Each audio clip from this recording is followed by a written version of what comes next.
Hello friends, welcome to my YouTube channel defence physics by Varun sir. बेटा, हम लोग आपको इस टारगेट एयरफोर्स 2020 के लिए सारे इंपॉर्टेंट कॉन्सेप्ट आपको सॉल्व करा रहे हैं। तो हमारा जो टारगेट एयरफोर्स 2020 चल रहा है, ओके, हमारा जो मेन टारगेट है टारगेट एयरफोर्स 2020 के हिसाब से हमने आपको क्वेश्चन कराना स्टार्ट कर दिया है। आज हम आपको इंपॉर्टेंट कॉन्सेप्चुअल क्वेश्चन कराते हैं। Top important conceptual question of viscosity. Okay बेटा, आज हम top important question of viscosity कराएंगे, लेकिन उससे पहले हम अपने पिछले वीडियो के प्रीवियस कमेंट बॉक्स क्वेश्चन को डिस्कस करेंगे। ओके बेटा, ये बेटा पिछले वीडियो में हमने आपको एक कमेंट बॉक्स क्वेश्चन दिया था, उसका सोल्यूशन क्या होगा देखिए। प्रीवियस कमेंट बॉक्स क्वेश्चन था कि हाइड्रोलिक ब्रेक किस सिद्धांत पर कार्य करती है। हाइड्रोलिक ब्रेक किस सिद्धांत पर कार्य करती है। Hydraulic brake is based on option थे Bernoulli theorem, Torricelli theorem, Pascal law, none of the. तो जितने भी लॉ होते हैं, अगर उस लॉ के अकॉर्डिंग हम क्वेश्चन सॉल्व कर ले तो हमें ज्यादा से ज्यादा मैक्सिमम क्वेश्चन तैयार हो जाएंगे। तो इसका आंसर बेटा क्या होगा, आप लोगों ने टिक करके आंसर को दिए, बहुत लोगों ने सही आंसर दिए, कुछ लोग गलत भी थे। तो हाइड्रोलिक ब्रेक डिपेंड करती है पास्कल लॉ पर, यह आंसर। अब हम आपको ये क्वेश्चन है, लेकिन ऐसे देखिए बेटा, इस तरीके के क्वेश्चन में हमने आपको एक क्वेश्चन तो आपको याद कर लेंगे, लेकिन हमने आपसे कहा था एक ही कॉन्सेप्ट में कम से कम 6 से 7 क्वेश्चन होते हैं। ओके बेटा, तो हम आपको बात करते हैं, आज हम आपको पास्कल लॉ डिस्कस कर दे रहे हैं, उससे रिलेटेड सारे क्वेश्चन भी डिस्कस हो जाएंगे। ओके बेटा, तो देखते हैं हम आगे इस कॉन्सेप्ट से रिलेटेड 5 से 6 क्वेश्चन कैसे तैयार होंगे। तो देखिए, हम वीडियो को स्टार्ट करते हैं और आज का हमारा पहला कॉन्सेप्ट ही यही होगा। देखिए बेटा, आज हम अपना कॉन्सेप्ट स्टार्ट करें पास्कल लॉ। तो पास्कल लॉ से रिलेटेड कितने कॉन्सेप्चुअल क्वेश्चन आपके आ सकते हैं वो सब मैं डिस्कस कर दे रहा हूँ। एक जगह अगर आपने इसको नोट कर रखा है तो मैक्सिमम क्वेश्चन आपके क्लियर हो सकते हैं। सबसे पहले pascal law is based on, किस पर आधारित है। पास्कल लॉ किस पर आधारित है, तो इसका आंसर होगा द्रव दाब पर आधारित है। पास्कल लॉ द्रव दाब पर आधारित है या लिक्विड प्रेशर से रिलेटेड इन्होंने अपना फंक्शन दिया था, based on liquid pressure. Pascal law based on liquid pressure, तो एक क्वेश्चन ये आपका हो जाएगा, pascal law is based on liquid pressure.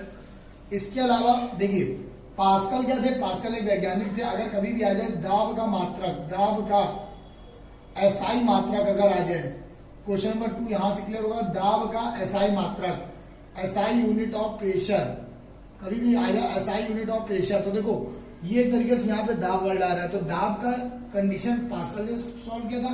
तो ये क्वेश्चन है, दाब का एसआई मात्रक क्या होगा, एसआई यूनिट ऑफ प्रेशर क्या होगी। तो इसका एक क्वेश्चन नंबर 2 यहां से क्लियर हो रहा है, एसआई यूनिट ऑफ प्रेशर हो जाएगी पास्कल।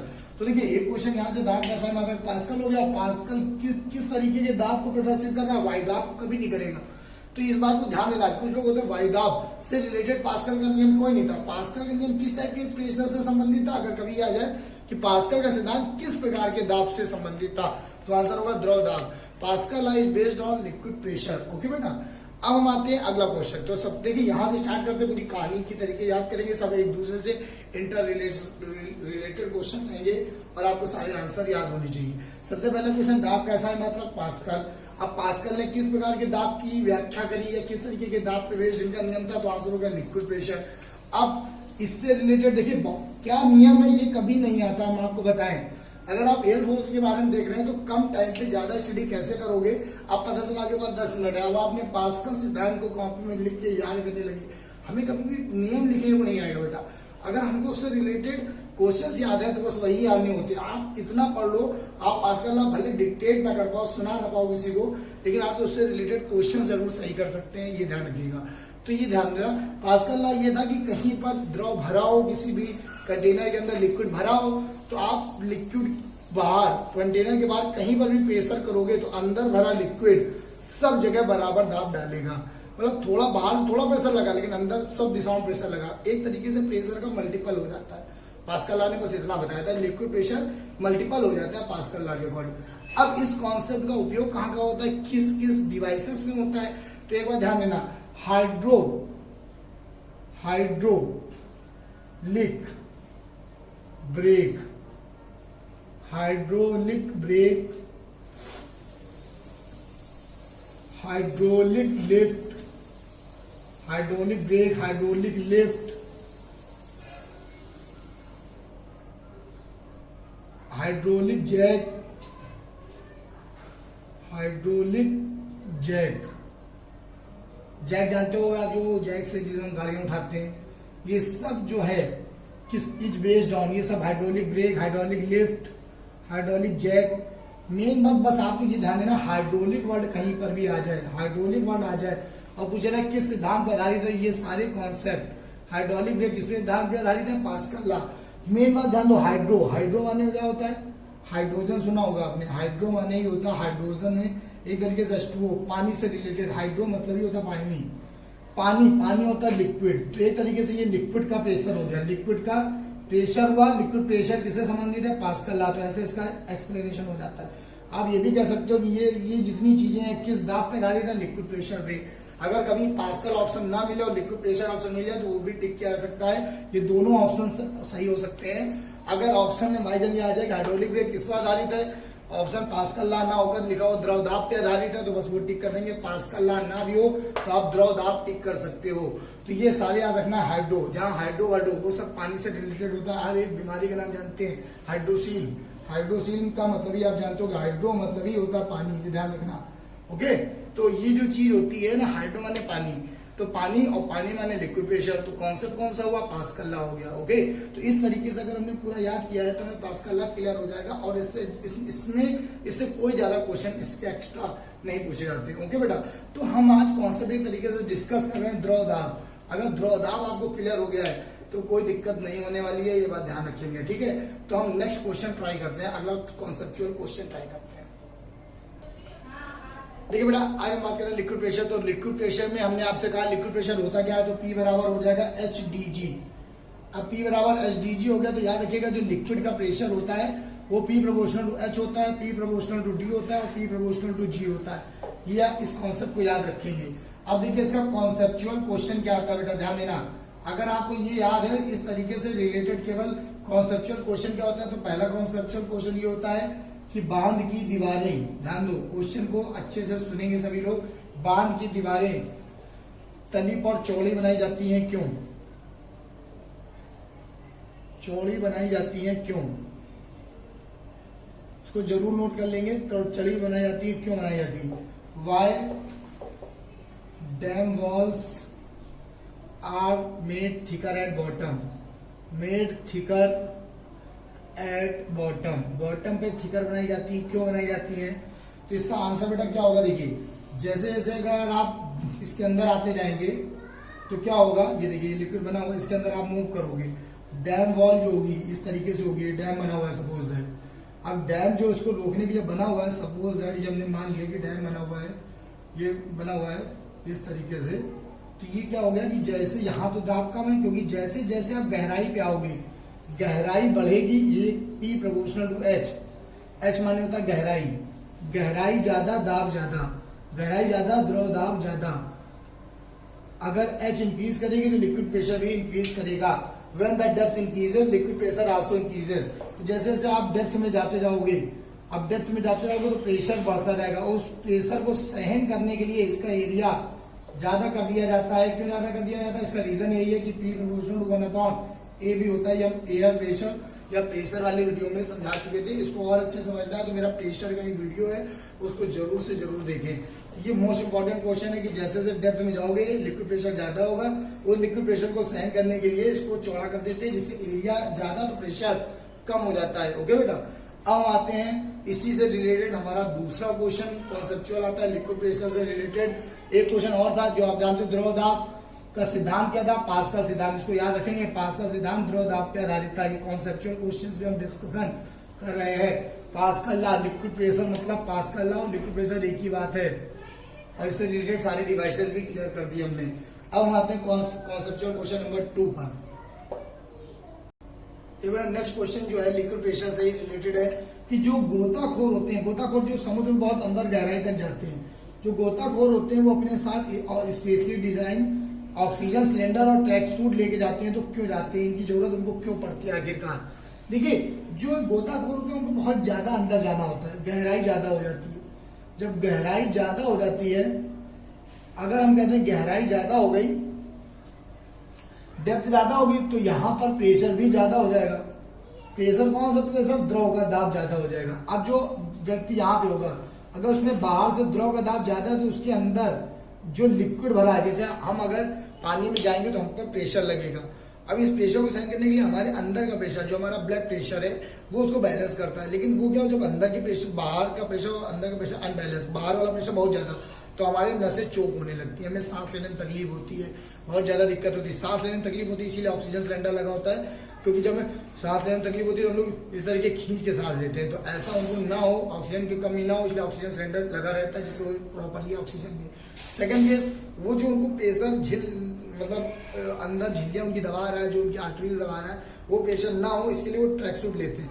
तो ट्रैक सूट उनकी बॉडी से अपर पार्ट में इतनी दूर तक फूला हुआ ट्रैक सूट होता है। तो जो फूला हुआ ट्रैक सूट होता है, वो उस ट्रैक सूट, देखिए बेटा, जैसे ट्रैक सूट ये है, तो ट्रैक सूट और बॉडी के बीच में कितना गैप होता है, कम से कम फूला फूला होगा, उसके अंदर बीच में एयर भर जाती है।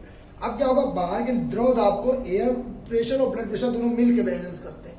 जब दोनों मिल के बैलेंस करते हैं तो हमको वो, या जो कह सकते हो जो बीच में एयर आ गई है, वो उस एक्स्ट्रा लिक्विड प्रेशर को या सहन करने के लिए बन गई है, नहीं तो वो जो ब्लड प्रेशर वो बैलेंस नहीं कर पाएगा। तो बाहर के प्रेशर को बैलेंस करने के लिए अंदर बीच में एयर भरी होती है, इसलिए उनके ट्रैक सूट बहुत हैवी, बहुत भारी, बहुत फूले हुए होते हैं। Specially design air track suit का इस्तेमाल इसीलिए गया था कि अंदर के जो लिक्विड प्रेशर, जो बहुत अंदर जाने पे लिक्विड प्रेशर बहुत ज्यादा हो गया, उस लिक्विड प्रेशर को सहन कर पाए, इसके लिए स्पेशली डिजाइन सूट का इस्तेमाल होता है। तो यहाँ पे बस आपको ये ऑप्शन टिक करना होगा कि गहराई बढ़ने पर द्रव दाब बढ़ता है। As the depth increases, P proportional to H पे बेस्ड है। As the depth increases, liquid pressure also increases, liquid pressure also increases. Okay, अब हम आते हैं अगला क्वेश्चन नंबर 3 देखते हैं। ठीक है बेटा, हम अपना अगला क्वेश्चन स्टार्ट कर रहे हैं। ये आपके सामने एक क्वेश्चन है। देखिए बेटा, ये क्वेश्चन बहुत इंपॉर्टेंट है, क्योंकि ये लग रहा है कि न्यूमेरिकल क्वेश्चन है। बहुत सारे लोग न्यूमेरिकल क्वेश्चन मानते हैं और क्वेश्चन को सॉल्व करते हैं। क्वेश्चन 90% लड़के गलत करते हैं ये क्वेश्चन, और बहुत तेज करते हैं, बहुत जल्दी उनका आंसर आ जाता है। 90% लड़के गलत करते हैं। तो बेटा पूरा सुनिएगा। अगर आपने बीच में रोक दिया वीडियो, जब तक मैं इस क्वेश्चन को पूरा खत्म ना करूं तब तक बिल्कुल रुकिएगा नहीं, क्योंकि अगर आधे में रोक दिया हो सकता है आप गलत आंसर टिक कर लें, क्योंकि मेरे पढ़ाने का तरीका थोड़ा अलग है।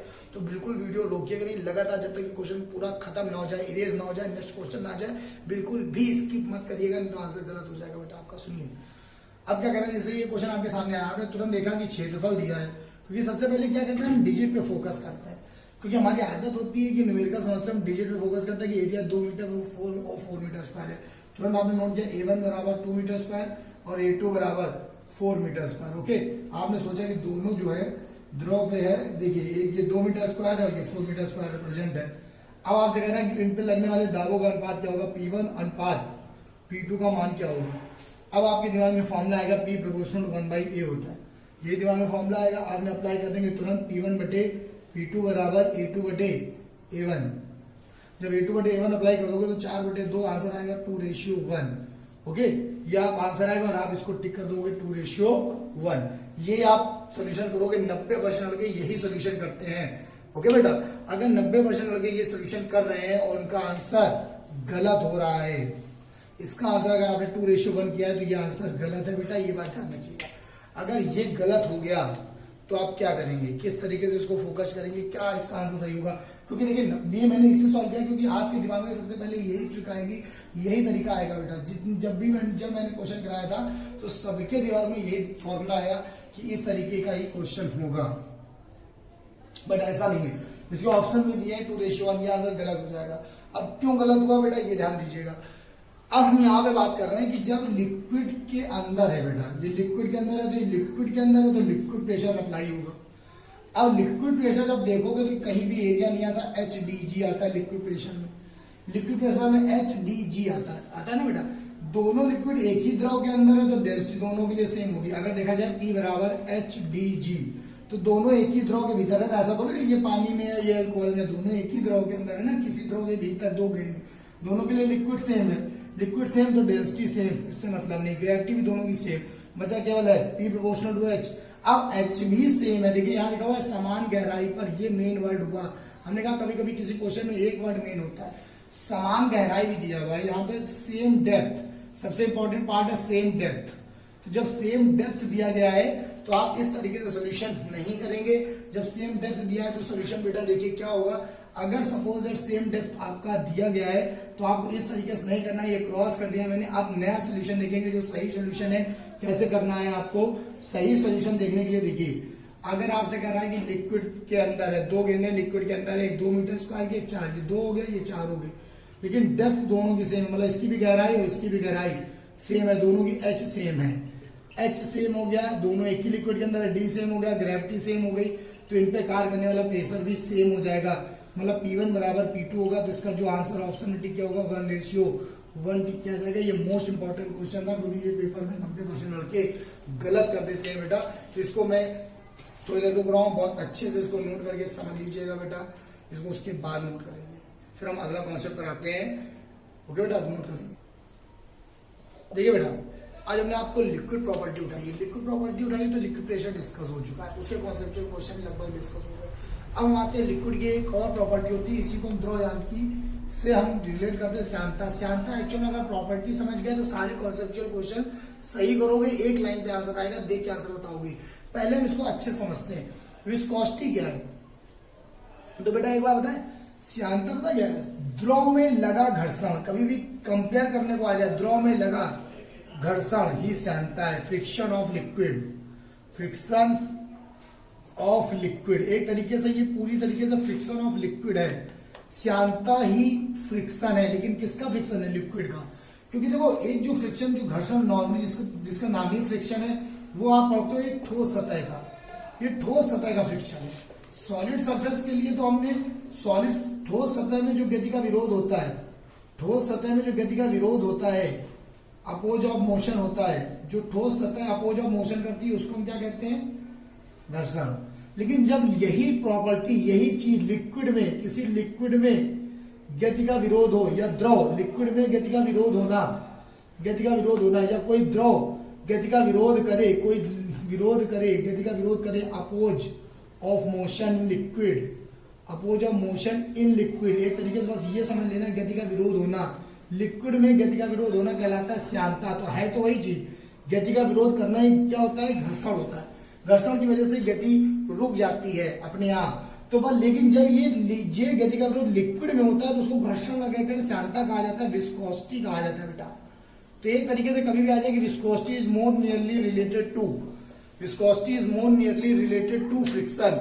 या एक तरीके से आप क्वेश्चन, एक लोगों ने पूछा था कि श्यानता किससे रिलेटेड है, किस तरीके से, या बिल्कुल एक जैसा रूप किसके साथ मैच करता है।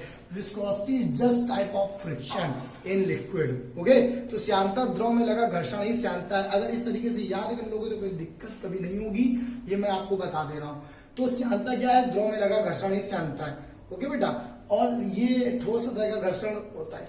अब अगर हम सपोज दैट एक क्वेश्चन कॉन्सेप्चुअल आ जाए, सपोज दैट कभी क्वेश्चन आ जाए कि दोनों में डिफरेंस क्या है, एक विस्कोसिटी में और फ्रिक्शन में डिफरेंस क्या होता है, क्योंकि विस्कोसिटी भी एक तरीके का फ्रिक्शन है और फ्रिक्शन तो फ्रिक्शन है। तो अगर हम दोनों का डिफरेंस बता दें, पहले तो सिमिलरिटी आपको समझ में आया, द्रव में लगा घर्षण श्यानता है, सारी चीजें यहीं से क्लियर होंगी। बस मेन बात आपको अगर गति का विरोध याद रहा, कोई दिक्कत कभी होने वाली नहीं है। ठीक है, तो आज हम आपको इसका पूरा ये चैप्टर पूरा कंप्लीट हो जाएगा केवल और केवल आज के वीडियो में। तो इससे रिलेटेड सारे कॉन्सेप्चुअल क्वेश्चन भी आपको तैयार हो जाएंगे। तो पहला कॉन्सेप्चुअल क्वेश्चन इसी तरीके से हम आता है, तो देखते हैं हम क्या होगा पहला कॉन्सेप्चुअल क्वेश्चन। देखिए बेटा, हम जो बात करने जा रहे हैं, आपको सबसे इंपॉर्टेंट पार्ट की डिस्कशन है कि फ्रिक्शन और विस्कोसिटी में डिफरेंस क्या है। देखिए दोनों एक ही प्रॉपर्टी है, ये ठोस सतह पे लगने वाला है और ये द्रव पे लगने वाला है, लेकिन है दोनों चीज।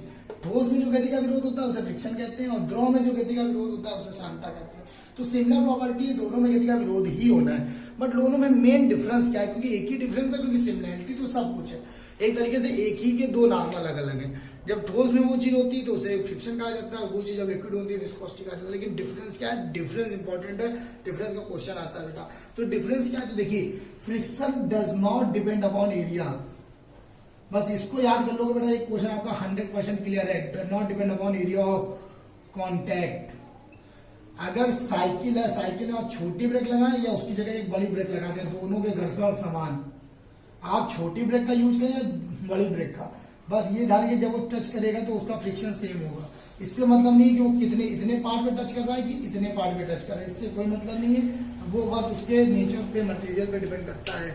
ओके, तो छोटी ब्रेक और बड़ी ब्रेक, बड़ा ब्रेक यूज करो चाहे छोटा ब्रेक, दोनों के घर्षण समान होंगे। Does not depend upon area of contact, संपर्क सतह के क्षेत्रफल पे डिपेंड नहीं करेगा, ये ध्यान रखना।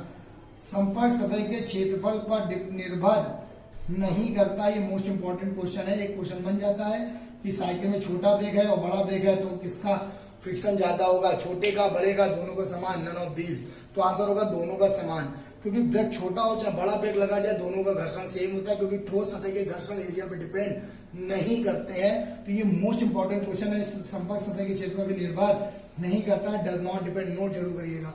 लेकिन श्यानता की बात करें, विस्कोसिटी, विस्कोसिटी मतलब जब द्रव के अंदर कोई चीज डूबी है तो कितना डूबी है इस पर डिपेंड करता है, जब हम प्रूफ कर देंगे ऑब्जर्वेशन से।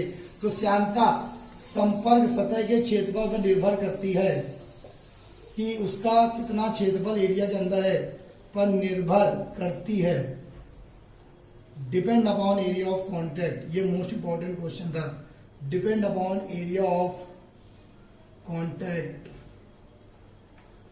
It depends upon area of contact, संपर्क सतह के क्षेत्रफल पर निर्भर करती है। ओके बेटा, तो ये आपको क्लियर हो गया कि संपर्क सतह के क्षेत्रफल पर निर्भर करती है, ये निर्भर नहीं करती है। इसीलिए अगर सपोज दैट हम आपके सामने दो फिगर बना रहे हैं, ध्यान देना जरा, एक आदमी है वो जो यहां तक डूबा हुआ है और ये अगर लिक्विड में चलना चाहे, और एक आदमी जिसके केवल पैर लिक्विड पे डूबे हुए, बताइए किसकी गति ज्यादा होगी? ये फर्स्ट मैन है, ये सेकंड मैन है, तो इनमें से कौन तेज दौड़ पाएगा? मतलब आप एक ऑब्जर्व कर सकते हो कि अगर कहीं पे एक जगह लिक्विड है वो केवल आपको पैरों तक ही भरा हुआ है, और एक जगह लिक्विड आपके गले तक भरा हुआ है, आपको चलना है, आप किसमें चल पाएंगे, किसमें आपकी गति ज्यादा होगी? तो गति किसमें ज्यादा होगी? इसमें गति ज्यादा होगी, इसमें आप उस लिक्विड को आसानी से पार कर पाओगे, गति ज्यादा होगी तो इसकी विस्कोसिटी कम होगी। ओके बेटा, आई बात समझ में? तो ये विस्कोसिटी कम, क्योंकि इसमें एरिया कम, एरिया डिपेंड करता है विस्कोसिटी पे, जितना अंदर डूब जाओगे उतना ज्यादा एरिया अंदर जाएगा, उतना ज्यादा आपका ये विस्कस फोर्स हो जाएगा। ओके, और जितना आप अंदर डूब जाएंगे उतना आप ध्यान देना, इसमें गति कम हो जाएगी, विस्कोसिटी बढ़ जाएगी। तो ये आपका एरिया पे डिपेंड कर रहा है, जबकि यहाँ पर छोटी ब्रेक और बड़ी ब्रेक का क्वेश्चन है। छोटी ब्रेक और बड़ी ब्रेक किसका घर्षण समान ज्यादा? तो आंसर होगा दोनों ब्रेक का घर्षण समान होगा। ये नोट जरूर कर लीजिएगा, ये वीडियो को बार बार सुन लीजिए, दो क्वेश्चन मैंने करा दिए। ये एरिया पे डिपेंड नहीं करती है और ये एरिया पे डिपेंड करती है। इसका क्वेश्चन मैंने इस तरीके समझाया है, और इसका क्वेश्चन है छोटी ब्रेक और बड़ी ब्रेक से रिलेटेड है। साइकिल के पहिए में छोटी ब्रेक और बड़ी ब्रेक लगाया जाए तो किसका घर्षण ज्यादा होगा? तो आंसर होगा दोनों ब्रेक का घर्षण समान होगा, क्योंकि does not depend upon area of contact होगा। तो आई होप आपको ये क्लियर समझ में आया होगा। ये मोस्ट इंपॉर्टेंट कॉन्सेप्ट है बेटा, इससे रिलेटेड क्वेश्चन जरूर आता है, इसलिए इसको जरूर से जरूर नोट कर लेंगे।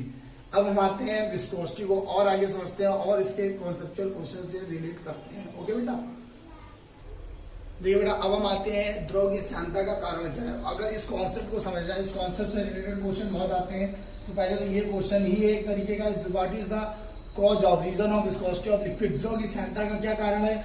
तो मेरा एक आपने वीडियो देखा होगा, सबसे ना देखा हो तो उसको जाकर जरूर देखिएगा, इसको और अच्छे से क्लियर करना हो, सरफेस टेंशन वीडियो जरूर देखिएगा। सरफेस टेंशन भी लिक्विड से ही रिलेटेड होता है, इसलिए हमने आपसे कहा कि आप उस वीडियो को देखेंगे, वहां और क्लियर होगा। यहाँ से भी हम क्लियर करते हैं। द्रव की श्यानता का कारण होता है ससंजक बल, द्रव का ससंजक बल, द्रव का या द्रव द्रव्यों का ससंजक बल, cohesive force of liquid molecule, ये इसका कोहेसिव फोर्स है। ये देखिए, आप पूछेंगे ससंजक बल क्या होता है, तो ये हमने आपसे कहा कि अगर आप सरफेस टेंशन पार्ट 1 या पार्ट 2 वीडियो देख लेंगे, सरफेस टेंशन पार्ट 1 और सरफेस टेंशन पार्ट 2 वीडियो आपने देखा होगा, जिन्होंने नहीं देखा वो उनको तुरंत प्लेलिस्ट से जाकर सब्सक्राइब करके देख सकते हैं। वहां पर मैंने इसको बहुत अच्छे तरीके से क्लियर किया है, ससंजक असंजक का डिफरेंस भी बताया है, वहां पर मैंने क्लियर किया हुआ है, तो इसको हम वीडियो में दोबारा नहीं बताते हैं और आगे चलते हैं। तो कोहेसिव फोर्स इनका रीजन होता है। अब अगर कोहेसिव ज्यादा होगा तो विस्कोसिटी ज्यादा, बस इसको लिख लो, ससंजक बल ज्यादा, ससंजक बल ज्यादा, श्यानता ज्यादा, कोहेसिव इंक्रीजेस विस्कोसिटी इंक्रीजेस। ये हो गया। अब हम आपको बताते हैं, अब हम ये इसको पढ़ाने के बाद में हम आपको 2-3 वर्ड याद करा देते हैं, उन 2-3 वर्ड को आपने नोट कर लिया तो कभी कोई क्वेश्चन गलत नहीं होगा बेटा। देखिए, अब कब ये ससंजक बल ज्यादा होता है, अगर कोई लिक्विड गाढ़ा है और ये कोई लिक्विड पतला है, दो तरीके से लिक्विड हो सकता है। अगर लिक्विड में देख लो तो गाढ़ा पतला, हाई कंसंट्रेशन, ये हो गया पतला, लो कंसंट्रेशन।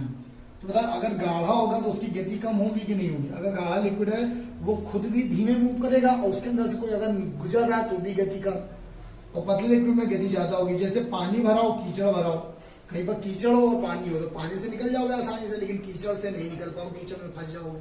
तो गति ज्यादा, पतले द्रव में, पतला द्रव है तो गति ज्यादा होगी, वेलोसिटी हाई, वेलोसिटी हाई, और गति कम होगी, वेलोसिटी लो होगी।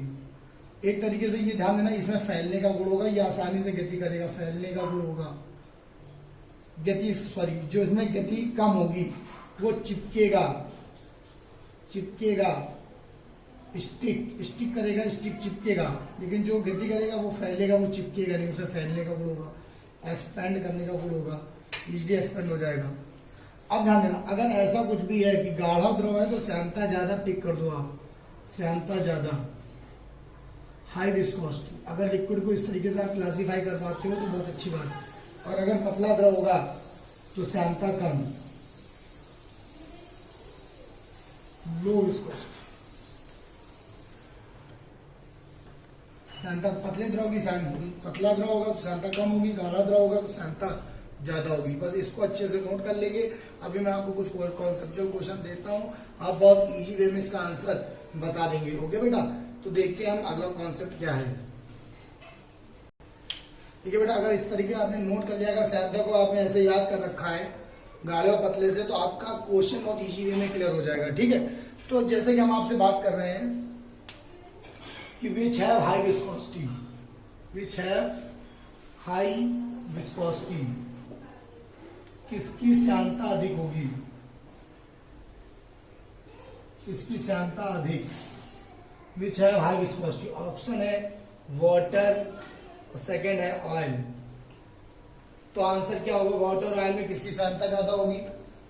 तो बस आपको ये देखना है कि हम अगर किसी चीज को अपने ऊपर से डालें तो वो द्रव हमारे शरीर से चिपक रहा है कि फिसल रहा है, क्या हमारे ऊपर लेयर बना रहा है कि नहीं बना रहा है, या हमारी बॉडी से अगर चिपक रहा होगा तो चिपकने का मतलब हो गया तो फिर उसकी श्यानता ज्यादा होगी। ठीक है, तो यहाँ पे ऑयल आपसे चिपकेगा तो oil have high viscosity, okay, oil have high viscosity, क्योंकि पानी तो बह जाएगा, पानी में फैलने का गुण है, पानी बहुत तेज फैलता है, लेकिन ऑयल अगर एक जगह गिरा दो तो ऑयल तो एक जगह तब भी इकट्ठा रहता है। पानी बहुत जल्दी, अगर आप थोड़ा थोड़ा जरा सी बूंद, दो बूंद एक ऑयल की पानी के ले लो, गिलास को उल्टा कर दो, गिलास को उल्टा करोगे लिक्विड जल्दी मूव करेगा, लेकिन ऑयल बॉटल से चिपकता हुआ धीरे से लेयर बनाता हुआ गाढ़ा होते हुए ही गिरेगा, क्योंकि उसमें लेयर और लेयर एक दूसरे से मिलती है। यहाँ पे क्या होता है, टूट जाती है लेयर, पानी की लेयर टूट जाती है, पानी में मूव करना आसान, लेकिन ऑयल के अंदर से गुजरना कठिन।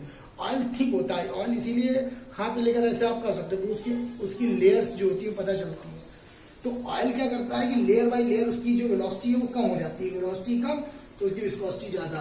ये बस आपको देखना है कि दोनों चीज को, दो कंटेनर में को उल्टा करें, देखिए किसकी गति ज्यादा। अगर गति ज्यादा है, कंटेनर से जल्दी बाहर आ गया तो विस्कोसिटी कम, और कंटेनर से चिपकते हुए बाहर आ रहा है, किसी चीज को ऊपर डाल दिया उससे चिपकते हुए नीचे मूव कर रहा है, उस पर लेयर बना रहा है तो विस्कोसिटी ज्यादा होगी। तो ऑयल लेयर बनाएगा लेकिन वाटर लेयर नहीं बनाएगा, तो ऑयल की विस्कोसिटी हाई हो जाएगी, वाटर की कम हो जाएगी।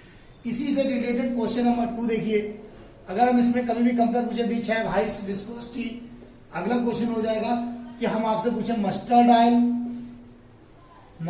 Oil and mobile oil, mobile या engine oil, which have high viscosity, इन दोनों में कंपेयर करने को आ जाए कि क्वेश्चन नंबर दूसरा ये कि विच हैव हाई विस्कोसिटी, किसकी श्यानता अधिक। मस्टर्ड माने सरसों का तेल, सरसों के तेल की ज्यादा होगी कि इंजन ऑयल की ज्यादा होगी। अब आपको यही वर्ड से ध्यान रखना है कि अगर कंपेयर करना है इंजन ऑयल या मोबियाइल ऑयल जो होता है, इंजन ऑयल और मोबियाइल ऑयल, इंजन ऑयल और मोबियाइल ऑयल, सरसों का तेल और इंजन ऑयल में किसकी श्यानता ज्यादा है। तो ये कैसे पता करोगे आप, इसको भी वही है, अगर हम एक डिब्बे में थोड़ा थोड़ा बचा हुआ है, एक जगह सरसों का तेल बचा हुआ है और एक में इंजन ऑयल बचा हुआ है, अब दोनों को उल्टा करो, बताओ कौन जल्दी नीचे आएगा, कौन सा ऑयल जल्दी नीचे आएगा। सरसों का तेल, मस्टर्ड ऑयल जल्दी आ जाएगा, और एक इंजन ऑयल गाढ़ा होता है, बहुत गाढ़ा होता है, बहुत धीरे धीरे आता है। तो गाढ़ा होने की वजह से पहले तो गाढ़ा होगा, ये चीज क्लियर हो गई, सरसों का तेल पतला, ये गाढ़ा, तो उसकी श्यानता ज्यादा, आपका आंसर हो गया इंजन ऑयल की हाई विस्कोसिटी होगी। यहां से पहचान लिया। अगर आप मूवमेंट देखोगे तो मूवमेंट सरसों के तेल की जल्दी मूव कर जाएगा, लेयर पतली बनाएगा, और इसकी गति, इंजन ऑयल की गति कम होगी, और ज्यादा मूव कराएगा तो इंजन ऑयल की श्यानता ज्यादा होगी। ओके, इंजन ऑयल इसके अंतर्गत आएगा। तो यहां से अगर हम इस तरीके से कंपेयर करते हैं तो हमें क्वेश्चन बताने में कोई दिक्कत नहीं होती है। लेकिन अगर हमें याद नहीं है और हमने इसको सोचा कि हम इसको याद करके चले जाए तो ऐसे बहुत से क्वेश्चन बेटा बन जाएंगे। कंपेरेटिवली अगर आप कंपेरेटिवली स्टडी करोगे तभी इस तरीके के क्वेश्चन के आंसर आप दे पाएंगे, अदरवाइज हम क्वेश्चन के आंसर नहीं दे सकते कॉन्सेप्चुअल, क्योंकि एक याद करना पॉसिबल है, उससे रिलेटेड 10-10 क्वेश्चन बन जाते हैं एक कॉन्सेप्ट से रिलेटेड। तो कॉन्सेप्ट की जड़ याद करनी होती है, मेन बात याद करनी होती है कॉन्सेप्ट की। ओके, अगर कॉन्सेप्ट का मेन जड़ आपको पता है, मेन कॉन्सेप्ट पता है, जैसे यहाँ पे मुझे इस तरीके का कॉन्सेप्ट पता है तो विस्कोसिटी का क्वेश्चन कभी गलत हम नहीं करेंगे। ओके, तो ये किस तरीके से किसकी विस्कोसिटी ज्यादा किसकी विस्कोसिटी कम, इन वर्ड से हम पहचान सकते हैं। इन वर्ड को बेटा अपनी कॉपी पे जरूर से जरूर नोट कर लीजिएगा, साथ में जो क्वेश्चन डिस्कस किए उनको नोट करिए। फिर हम आते हैं अपना क्वेश्चन नंबर 3 में, इसी विस्कोसिटी कॉन्सेप्ट के थ्रू। देखिए हमने विस्कोसिटी बेटा डिस्कस कर दिया, आई हो आपको विस्कोसिटी समझ में आ गया होगा कि विस्कोसिटी क्या है, इससे रिलेटेड क्या होता है। तो देखिए हम क्या करेंगे अब कि अगर हम एक विस्कोसिटी का क्वेश्चन आते हैं, इफेक्ट का क्वेश्चन देखते हैं, क्योंकि इफेक्ट के क्वेश्चन शायद आप जानते हैं बहुत सारे आते हैं कि इफेक्ट का क्वेश्चन किसी जैसे सरफेस टेंशन पे को पढ़ाया था मैंने, उसमें टेम्परेचर का इफेक्ट, प्रेशर का इफेक्ट, एयर प्रेशर पढ़ाया उसमें टेम्परेचर का इफेक्ट, प्रेशर का इफेक्ट, ये सब बहुत इंपॉर्टेंट क्वेश्चन होते हैं। कभी भी टेम्परेचर वगैरह का इफेक्ट जरूर से जरूर याद करके आपको जाना है। अगर ये आप नहीं जा पाएंगे याद करके तो बेटा एक क्वेश्चन इफेक्ट का 101% आएगा जरूर, ये हम कहीं से भी लिख के रख लो। और साथ साथ फ्लूइड मैकेनिक्स का ही कम से कम 4 क्वेश्चन आते हैं। तो ये सरफेस टेंशन वाला वीडियो, एयर प्रेशर वाला video, surface tension part 1 part 2, air pressure part 1 part 2 और आज का वीडियो, ये फ्लूइड मैकेनिक्स वीडियो याद कर लेंगे, क्वेश्चन कहीं बाहर से जा नहीं सकता, ये गारंटी है। ओके बेटा, अब हम आते हैं इस क्वेश्चन को समझते हैं कि प्रेशर से विस्कोसिटी पे टेम्परेचर का क्या इफेक्ट है।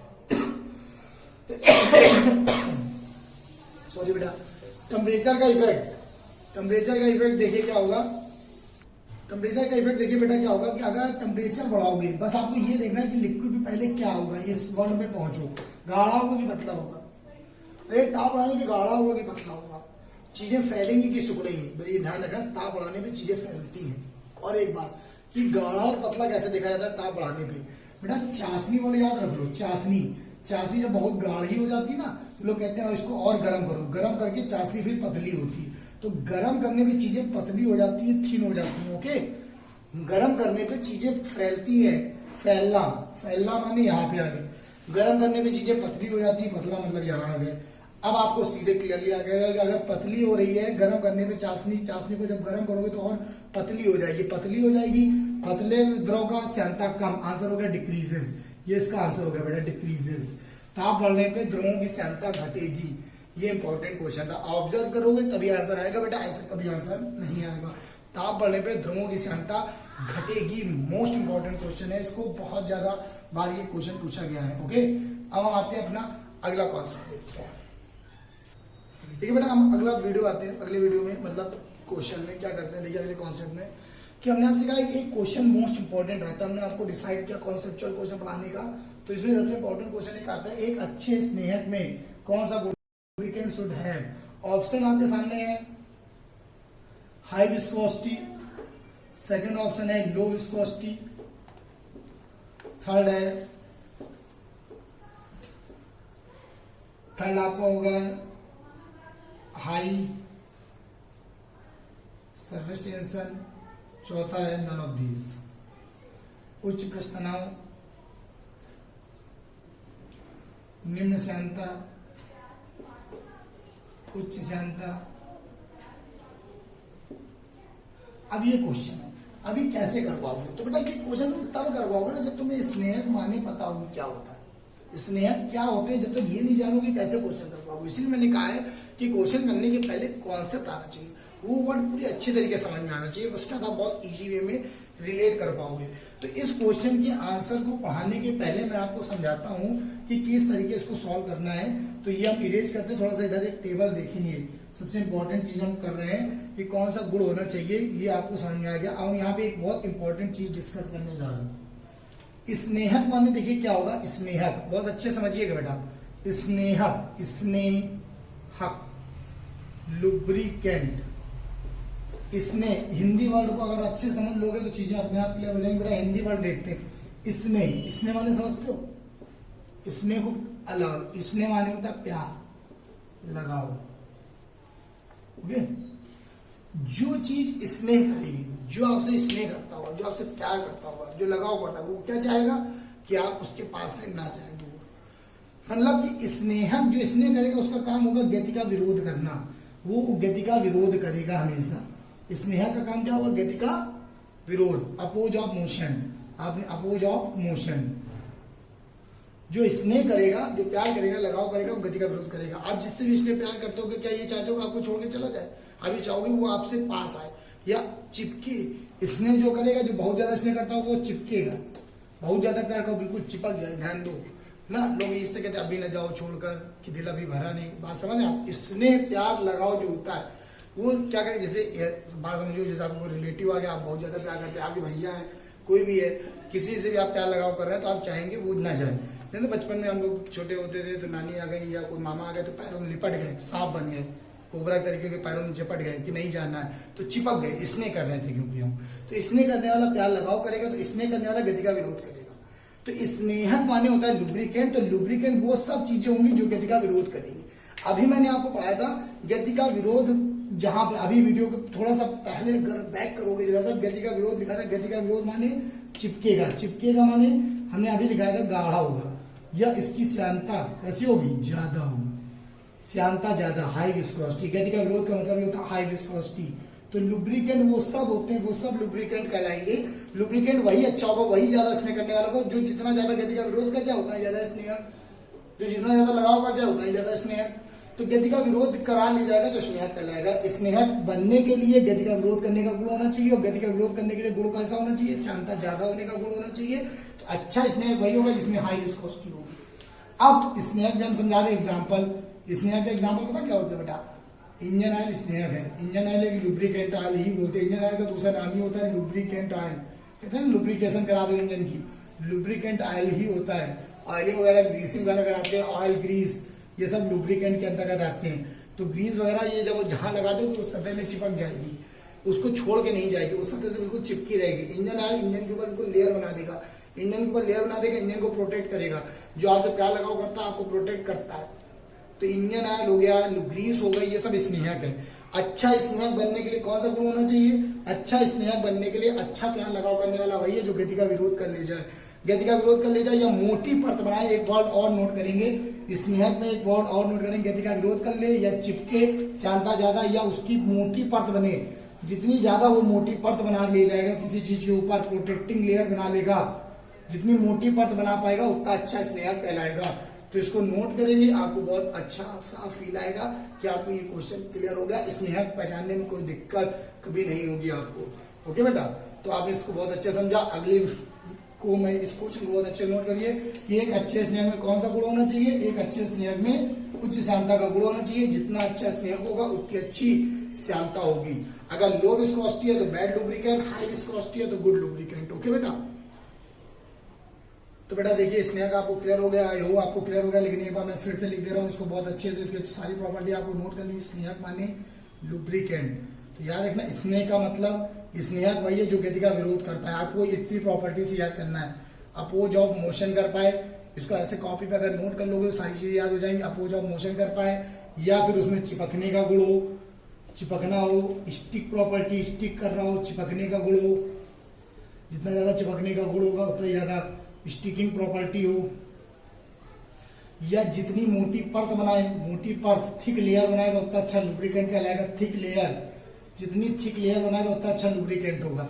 इसके अकॉर्डिंग जितनी ज्यादा हाई विस्कोसिटी हो, हाई विस्कोसिटी, उच्च श्यानता, ये प्रॉपर्टी है स्नेहक की। स्नेहक का माने होता है चिपकना। इसके एग्जाम्पल आपको हम लिखवा दे रहे हैं, नोट करिए। इसके एग्जाम्पल नोट करेंगे, ग्रीस और इंजन ऑयल, ये सब लुब्रिकेंट के अंतर्गत आते हैं जो चिकनाई उत्पन्न करते हैं। ध्यान दो, इसको लिख दे रहे हैं चिकनाई उत्पन्न करने वाले, चिकनाई उत्पन्न करने वाले। जब कोई आदमी ज्यादा चिपकता है, ध्यान दो एक बात सुनो, अगर बहुत ज्यादा चिपकते रहोगे, चिपकोगे तो चिकनाई उत्पन्न हो जाएगी।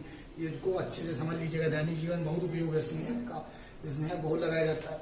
चिकनाई उत्पन्न करने वाले, ये सब स्नेहक है। ओके, तो स्नेह करने के पहले, प्यार लगाओ के पहले चिकनाई उत्पन्न करने वाली चीजों का इस्तेमाल किया जाएगा, ये बात ध्यान रखना है। ओके, अब हम आते हैं इसी से रिलेटेड अगला क्वेश्चन हम डिस्कस करेंगे।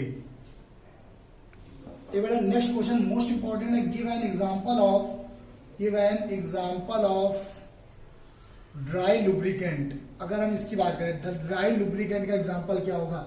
वैसे तो शुष्क स्नेहक होगा। शुष्क स्नेहक का उदाहरण क्या होगा? शुष्क स्नेहक का एग्जांपल आपको बताना है ड्राई लुब्रिकेंट। वैसे तो अभी तक हमने आपको जितने एग्जांपल बताए, ग्रीस, इंजन ऑयल, ये सब लुब्रिकेंट तो है, लेकिन द्रव स्नेहक है। ये सब द्रव स्नेहक है, लिक्विड प्रॉपर्टी के अंतर्गत आते हैं। हम आपको लिक्विड वाला पढ़ा रहे थे, इसलिए ये चीज पढ़ा दी आपको, ग्रीस, इंजन ऑयल, ये सब द्रव स्नेहक। लेकिन कभी भी एग्जांपल में आ जाए कि शुष्क स्नेहक बताओ, कि सूखा और चिपकने का गुण हो। शुष्क स्नेहक का एग्जांपल क्या होगा? मोस्ट इंपॉर्टेंट क्वेश्चन है, इसको बहुत अच्छे से याद करेंगे। What is the example of dry lubricant? शुष्क स्नेहक का एग्जांपल क्या होगा, इसको अच्छे से आपको बताना है कि ड्राई लुब्रिकेंट का एग्जांपल क्या होगा। अगर इसको हम आपसे डिस्कस कर रहे हैं तो देखिए क्या होगा। शुष्क स्नेहक के लिए क्या करना है, कुछ ऐसा दिमाग लगाइए कि शुष्क स्नेहक जो चीज चिपक पाती हो। तो हम आपको एग्जांपल बता रहे हैं। पेंसिल लेड देखा आपने? पेंसिल लेड, पेंसिल का काम क्या है? पेंसिल से लिखते हैं तो कागज में चिपक जाती है ना बेटा।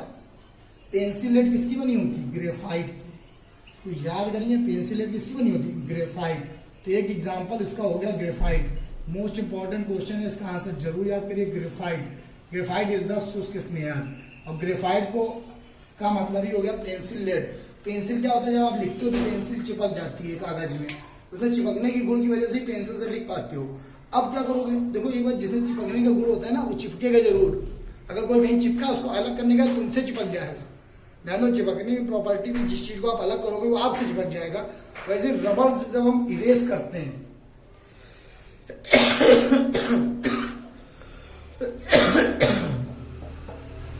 जब हम ड्रॉ से इरेज करते हैं, या सॉरी इरेजर से इरेज करते हैं, रबड़ से मिटाते हैं, तो कापिस तो पेंसिल निकल जाती है, पेंसिल हेड वहां से छूट जाती है, लेकिन रबड़ में चिपक जाती है, रबड़ काली हो जाती है, रबड़ का जो बुरादा होता है वो काला हो जाता है, मतलब वो वहां से छूटी तो वहां चिपक गई। पेंसिल लेड में चिपकने का गुण है, इसलिए ग्रेफाइट की बनी होती है। तो ग्रेफाइट एग्जांपल हुआ शुष्क स्नेहक का। ये मोस्ट इंपॉर्टेंट कॉन्सेप्चुअल क्वेश्चन है जो पूछा जा सकता है आपको। तो ये आपको एक क्वेश्चन तैयार हुआ। ओके, अब हम आते हैं नेक्स्ट, अगला क्वेश्चन देखते हैं। तो ये बेटा हम अगला क्वेश्चन आपको डिस्कस करने आ रहे हैं। किसी बाल्टी में भरे जल को हिलाकर छोड़ दिया जाता है। किसी बाल्टी में भरे जल को हिलाकर छोड़ दिया जाता है तो यह कुछ देर बाद रुक जाता है। किसके कारण? किस गुण के कारण? Due to which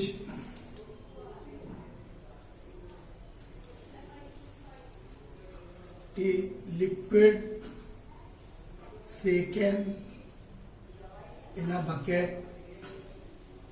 will stop after some time। किस गुण के कारण द्रव में जो घुमा करके किसी बाल्टी में मान लीजिए द्रव है और आपने एक स्टिक से इसको कस के घुमा दिया और स्टिक निकालने के कुछ देर बाद द्रव अपने आप रुक जाता है। किस गुण के कारण? ऑप्शन है श्यानता के कारण, विस्कोसिटी के कारण, दूसरा ऑप्शन है द्रवदाब के कारण, लिक्विड प्रेशर के कारण,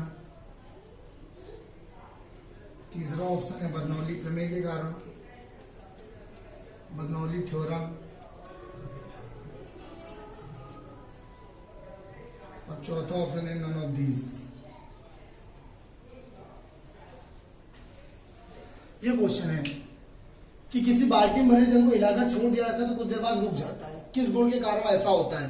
तो अगर आप प्रॉपर्टी अच्छे से क्लियर कर पाएंगे तभी ऑप्शन क्लियर होगा। जैसे लिक्विड को हिलाकर छोड़ दिया, जैसे कोई कार है, कार को आप चला के छोड़ दो, कार कुछ देर बाद रुक जाती है। जमीन पे कुछ कार को या बच्चे वाली कार, टॉय कार को आपने चला के छोड़ दिया, कुछ देर बाद रुक जाती है। या किसी गेंद को चला के छोड़ दिया, वो गेंद रुक जाती है। किसके कारण रुकती है? घर्षण के कारण रुकती है। वही प्रॉपर्टी लिक्विड में, लिक्विड को चला के छोड़ दिया लेकिन कुछ देर बाद लिक्विड रुक गया तो गति का विरोध हुआ। लिक्विड की गति रुक चुकी है, गति का विरोध हुआ, गति के विरोध होने के कारण रुकी है। और गति का विरोध जहां होता है वहां घर्षण होता है, और घर्षण गति के अंदर, लिक्विड के अंदर जो घर्षण है उसका नाम मैंने वीडियो के शुरू में बताया कि लिक्विड के अंदर जो वेलोसिटी का डिक्रीमेंट आता है, लिक्विड के अंदर वेलोसिटी का जो डिक्रीमेंट आता है, लिक्विड के अंदर वेलोसिटी का जो डिक्रीमेंट आता है वो ड्यू टू विस्कोसिटी आता है, श्यानता के कारण होता है। इसलिए याद रखिए गति का विरोध का यहाँ पे हिलाकर छोड़ दिया तो कुछ देर बाद रुक जाती है। रुकना माने गति का विरोध, गति का विरोध होने का मतलब ही है श्यानता। ओके, तो इसका आंसर होगा ड्यू टू विस्कोसिटी के कारण वो बाल्टी का पानी रुक जाता है। ओके, तो ये हमारा वीडियो का पार्ट था जिसमें हमने आपको विस्कोसिटी डिस्कस किया। आई होप विस्कोसिटी आपको क्लियर हो गई होगी। मोस्टली कॉन्सेप्ट भी मैंने आपको क्लियर किया, विस्कोसिटी से रिलेटेड क्वेश्चन भी क्लियर किए। अब हम आते हैं आज के वीडियो के लिए कमेंट बॉक्स क्वेश्चन का टाइम आ गया है। अब हम आपको कमेंट बॉक्स क्वेश्चन प्रोवाइड करते हैं और उसका आंसर मुझे नेक्स्ट चाहिए और इस वीडियो सीरीज को हम आगे बढ़ाएंगे। अगले वीडियो में बहुत से इंपॉर्टेंट कॉन्सेप्ट के साथ मिलेंगे।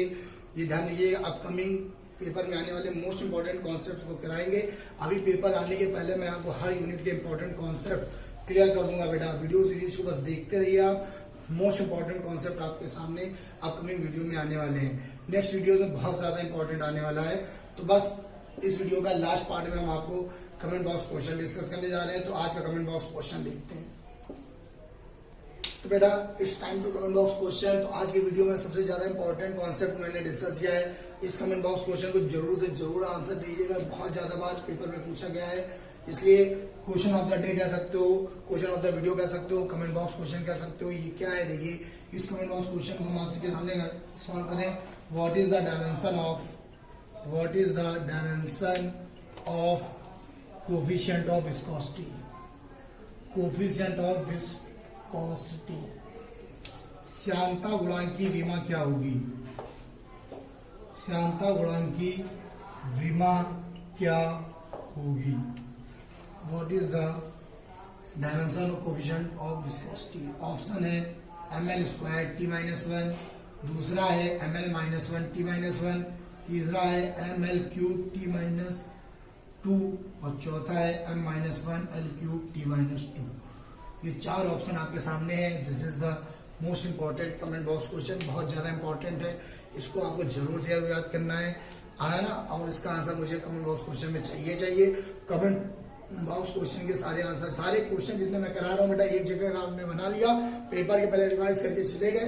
एक बात हम आपको बता दें कि आप पेपर में फेल नहीं होंगे इस तरीके के, क्योंकि मैं कॉन्सेप्ट न्यूमेरिकल इंपॉर्टेंट क्वेश्चन सबको डिस्कस करता हुआ चल रहा हूँ। ओके बेटा, तो आज का मोस्ट इंपॉर्टेंट वीडियो आपके सामने यहीं पे ब्रेक हो रहा है। नेक्स्ट वीडियो में हम बहुत ज्यादा इंपॉर्टेंट क्वेश्चन लेके आने वाले हैं।